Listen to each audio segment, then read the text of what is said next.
Good morning class fourth student. आज इस video में हम कहानी लेखन का अध्ययन करेंगे। तो व्याकरण में कहानी लेखन किस प्रकार किया जाता है इसको सीखेंगे।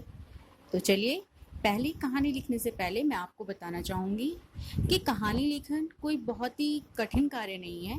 कहानी कोई भी लिख सकता है, बस एक कुछ बातों का हमें ध्यान रखना होता है कहानी लिखने से पहले।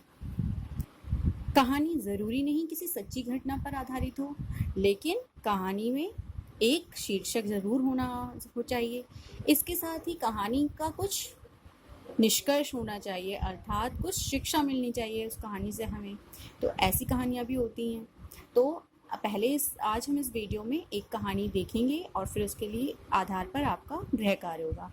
पर उससे पहले मैं आपको कहानी के बारे में बताना चाहूँगी कि कहानी लेखन कैसे करते हैं। कहानी लेखन, कहानियाँ सुनना किसको अच्छा नहीं लगता। कहानियाँ सुनना पढ़ना हम सबको अच्छा लगता है। आओ हम भी कहानियाँ लिखना सीखें। कहानी लिखने से पहले कहानी लिखने से पहले हमें किन बातों का ध्यान रखना होता है। तो किसी घटना के बारे में जो सोचो, जो भी हम सोच रहे हैं किसी भी घटना के बारे में जिसके बारे में हम कहानी लिखना चाहते हैं, यह कोई सच्ची घटना भी हो सकती है और कोई मनगढ़ंत भी। ज़रूरी नहीं कि सच्ची हो, आप अपने मन से भी सोच सकते हैं। और सारी बातों को जो आपने सोची है उनको क्रम में सभी बातों को जोड़ते हुए कहानी को लिखना है। कहानी की भाषा बहुत सरल होनी चाहिए जिससे आसानी से सभी में समझ सकें। साथ ही कहानी में नयापन होना चाहिए। ऐसा ना हो कि वो कहानी बार बार आपने कि कोई एक कहानी रिपीट कर रखी हो। कहानी में कुछ नयापन होना चाहिए जिससे सुनने या पढ़ने वाले की उत्सुकता बनी रहे, आगे जानने का इच्छुक रहे कि आगे कहानी में क्या होने वाला है। तो अगर आप इन बातों का ध्यान रखेंगे तो एक अच्छी कहानी का निर्माण किया जा सकता है। तो चलिए, इन्हीं बिंदुओं को ध्यान में रखकर आपको गृह कार्य में एक कहानी लिखनी है। तो मैं बताती हूँ, उसके लिए आपको संकेत बिंदु भी दिए गए हैं।